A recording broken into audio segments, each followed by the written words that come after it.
Hi yogis. So today we're going to go through how to do half moon pose. So just like in any balancing posture, we really want to engage the standing leg. Okay, so we can, before we do balancing postures, we can start to get the feeling of what it feels like in our feet.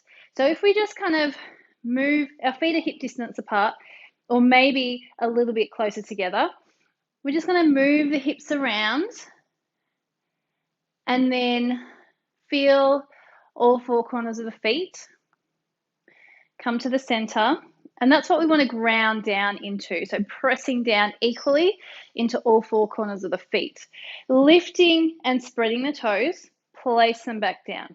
So whenever we balance, we want to be able to do that. And then we want to hug the inner thighs together and hug the outer thighs. So often engaging the glutes will help to balance as well. Okay, so if we apply that to half moon pose, so we'll go into it. So we're going to go on the front foot, and I'm going to use a block that's going to help me, give me a bit of height. And we're going to start to lift the back foot up. Okay, so remember, we're grounding down into all four corners of the foot, spread and lift the toes. Really start to engage that standing leg. Okay, so the hand will come down underneath the shoulder. So the more engagement in the muscles, the easier it will be for us to balance. Now from here, I'm using the highest edge of the block.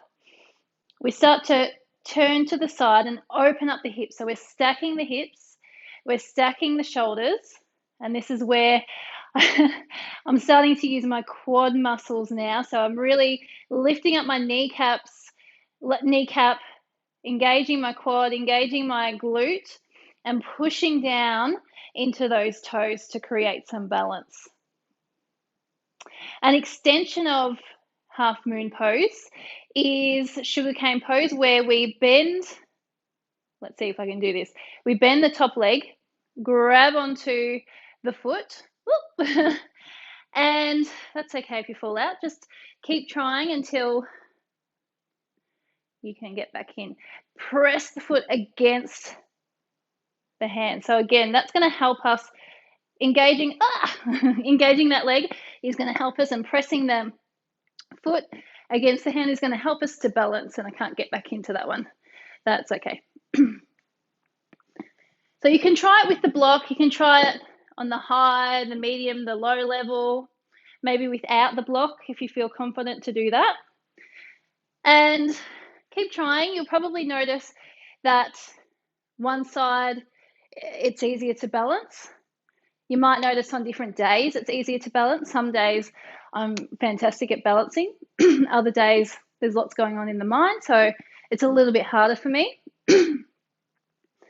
And then sometimes it's just a matter of building up the strength as well and getting to know that feeling. So with a lot of balancing postures, the only thing to do to try and get into them is to practice. Engage your muscles, practice, practice, practice, and it'll click one day. And if you fall out, just like in life, get back up and try it again. Thanks, guys.